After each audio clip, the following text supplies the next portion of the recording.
ये धोखा चाहे प्यार में मिला हो चाहे कहीं और मिला हो, ऐसे में आपकी चाह बढ़ जाती है उस इंसान को जानने के बारे में कि आखिर धोखेबाज इंसान कैसे होते हैं, कैसे दिखते हैं धोखेबाज इंसान, क्या साइन होते हैं, क्या पहचान होती है धोखेबाज इंसान की, ताकि आप उनसे धोखा खाने से बचे रहें। तो ये वीडियो उन लोगों के लिए होने वाला है जो लोग जानना चाहते हैं आखिर धोखेबाज इंसान की क्या पहचान है जिससे वो बच के रह सकें।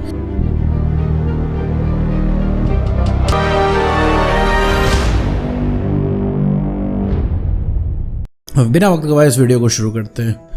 मेरे दोस्त, अगर आपको कहीं पे धोखा मिला है, प्यार में हो चाहे फिर कहीं और, तो ऐसे में आपके अंदर बहुत भयंकर तरीके से क्यूरियोसिटी मचती है कि भैया धोखेबाज इंसान कैसे होते हैं। मेरे दोस्त, धोखेबाज इंसानों को पता करने की टेक्निक क्या है, अगर अभी जानना चाहते हो तो मैं एक चीज़ आपको बता दूं कि धोखेबाज इंसान के चेहरे पर नहीं लिखा होता है कि वो धोखेबाज है। वो एक्चुअली में धोखेबाज है कि नहीं है, ये तब पता चलता है जब आप उसके साथ रहते हैं, जब आप रहते हैं और समझते हैं। अब बहुत सारे लोग रहते तो हैं साथ में लेकिन समझते नहीं। जी हाँ, बिल्कुल सही सुन रहे हैं। 5-5 साल रिलेशनशिप में रहने के बाद भी लोग एक दूसरे को नहीं समझते हैं। कि देखो मेरे दोस्त, किसी की आदत समझ पाना तो बहुत आसान है, एक हफ्ते में भी समझ सकते हो, लेकिन किसी की मेंटेलिटी क्या है, किसी का माइंडसेट क्या है, समझने के लिए 50 साल भी कम है मेरे दोस्त। और अगर तुम्हें ज़रा से भी लगता है कि तुम अगले इंसान को जानते हो तो एक बार फिर से गहरी सांस लेके सोच लो कि वो इंसान तुम्हारे साथ है तो क्यों है, वो इंसान कब तक तुम्हारा साथ देगा, तुम्हें पता चल जाएगा। क्योंकि तुम बहुत चीज़ें जानने अनजाने में इग्नोर करते हो मेरे दोस्त। तुमको लगता है कि जो तुम्हारा एक्स पार्टनर है वो प्यार की वजह से है, प्यार की वजह से टिका हुआ है, तुम्हारा कोई फैक्टर नहीं मेरे दोस्त। तुम्हारा कॉन्फिडेंस हाई है क्योंकि तुम्हारे अंदर कुछ फैक्टर हैं, तो वो इंसान पर्सनल इंटरेस्ट की वजह से। अब ये पर्सनल इंटरेस्ट ऐसा कुछ नहीं कि तुम्हारा साथी मतलबी है या फिर कोई पार्टनर मतलबी है, ऐसा नहीं है मेरे दोस्त। ये सिर्फ एक ह्यूमन नेचर है, एक नेचर का लॉ है मेरे दोस्त। जैसे अगर आप ये वीडियो सुन रहे हो, अगर आपको प्यार में धोखा मिला है तो मेरे दोस्त ये ह्यूमन नेचर है कि आपको प्यार में धोखा मिला है, आपको तकलीफ हो रही है, आप वीडियो आके देख रहे हो, दैट्स अ ह्यूमन नेचर। धोखेबाज इंसान धोखा देने के बाद उसको कभी तकलीफ नहीं होती, जिसने धोखा खाया होता है उसको तकलीफ होती है, वो इंसान परेशान होता है मेरे दोस्त। तो किसी के चेहरे पे नहीं लिखा हुआ है कि वो इंसान धोखेबाज है कि नहीं है, ना कोई ऐसे पैरामीटर्स हैं जिससे आप नाप सकते हैं, ना आप बात करके पता लगा सकते हैं, ना उसका इंटरव्यू लेके आप पता लगा सकते हैं। कौन किस समय पे क्या एक्ट कर रहा है वो मैटर करता है मेरे दोस्त। कौन कब कैसा है, आज वही पार्टनर आपके लिए सही है, कल वही पार्टनर आपके लिए बुरा हो जाता है। क्या मेरे दोस्त, जितने लोगों का यहाँ ब्रेकअप हुआ था, क्या उन्होंने कभी सोचा था कि आप एक ऐसे इंसान के पीछे भागेंगे जिसको आप भाव नहीं देते थे किसी ज़माने में? क्या आप ऐसे इंसान के पीछे परेशान होंगे जिस इंसान को आपके कॉल टेक्स्ट मैसेज का इंतजार रहता था? क्या आपको कभी लगा था कि जिस इंसान के साथ आप रिलेशनशिप में हैं उससे कभी ब्रेकअप भी हो जाएगा? तो वो उस समय का माइंडसेट था मेरे दोस्त, ये इस समय का माइंडसेट है, तो कुछ नहीं कहा जा सकता। वो उस इंसान ने रिलेशनशिप के शुरुआत में बहुत बड़े बड़े वादे किए, चाहे धरती इधर की उधर हो जाएगी, हम तुम्हें कभी छोड़ के नहीं जाएंगे। लेकिन क्या वो बात सच हुई? क्योंकि उस समय तुम्हारी वैल्यू थी तो वो वादे सही थे। आज तुम्हारी वैल्यू ख़त्म हो गई तो वो वादे डिसअपियर हो गए। ये बात बहुत बड़ी बहस के साथ आता है कि आप कहोगे भाई क्या हम चेंज हो गए तो क्या कोई हमें छोड़ देगा, प्यार करना बंद कर देगा? तो मेरे दोस्त, प्यार कहाँ है यहाँ पे? प्यार को तुम साइड में हटाते, पहले तुमको नॉर्मल होना पड़ेगा। क्या आर यू नॉर्मल?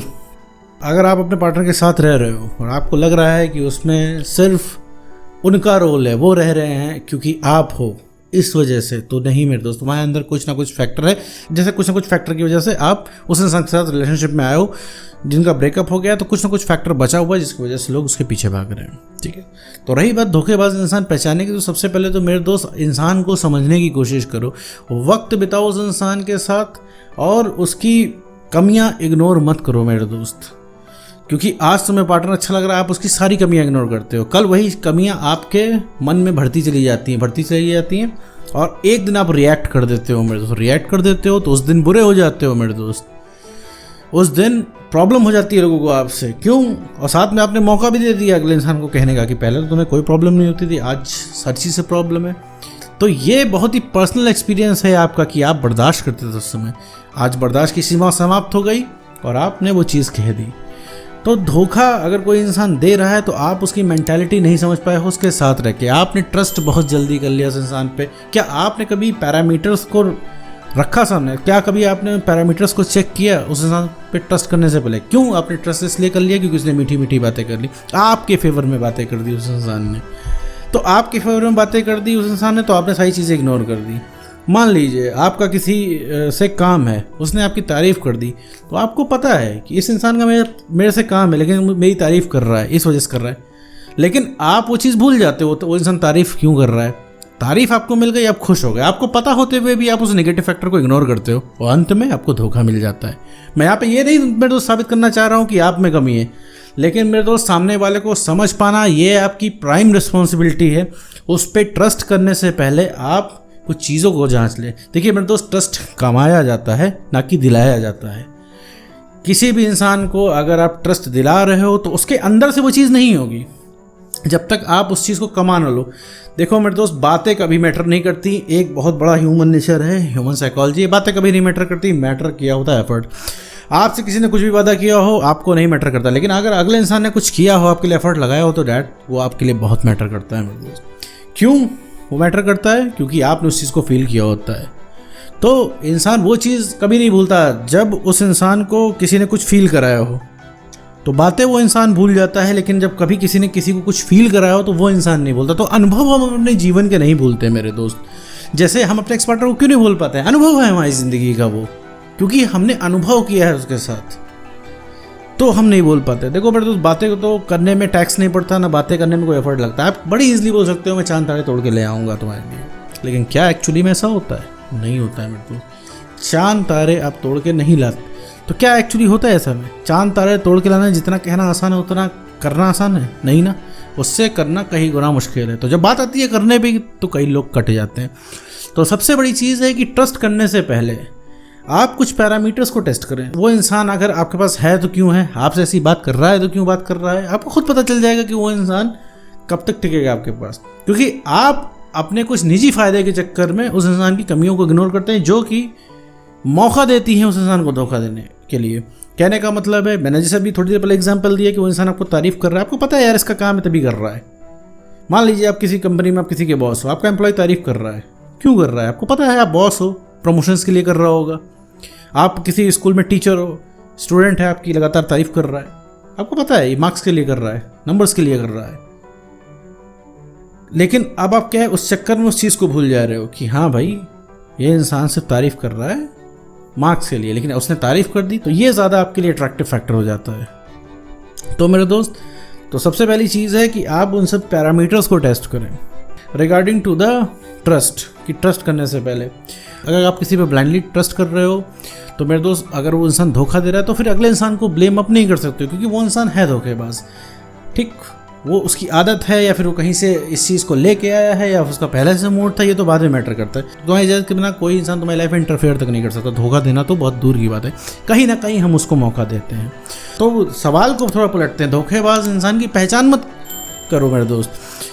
धोखा ना मिले इसके लिए कुछ प्रोटोकॉल्स फॉलो करो, उसके लिए कुछ मेथड्स फॉलो करो जिससे आप धोखे से बच पाओ। सबसे पहली चीज़ है मेरे दोस्त, उस इंसान को समझो, मेंटालिटी को समझो, क्योंकि अपने आसपास तुम ऐसे इंसान को रखो जो तुम्हारा मेरे दोस्त भला चाहते हो, जो तुम्हारी ग्रोथ में विश्वास रख, जिस इंसान को तुमसे जलन होती है, जो इंसान तुमसे मन ही मन में ईर्ष्या रखता हो, नहीं मेरे दोस्त, ऐसे लोगों को अपने एनवायरनमेंट में नहीं रखना चाहिए मेरे दोस्त, क्योंकि इसका सीधा इफेक्ट तुम्हारे ऊपर पड़ता है। तो वो इंसान मौका पाने पर तुमको झुका सकता है। क्यों? रीज़न क्या है इसका? क्योंकि उस इंसान को कमी है कॉन्फिडेंस की, उसका ईगो सेटिस्फाई हो जाएगा उस चीज़ से। देखो मेरे दोस्त, किसी को नीचे झुकाने से कुछ मिलता नहीं है, लेकिन ईगो का सेटिस्फिकेशन हो जाता है, वो इंसान पहले से परेशान है। तो इस क्वेश्चन को चेंज करना है। धोखेबाज इंसान की पहचान नहीं करनी है, हमें खुद इंसान को परखना है और फिर डिसाइड करना है भाई इस पे भरोसा करना है कि नहीं करना है। तो आपको कोई धोखा नहीं दे पाएगा, क्योंकि हम कहीं ना कहीं अलाउ करते हैं उस इंसान को, चाहे वो ब्रेकअप में ही हो।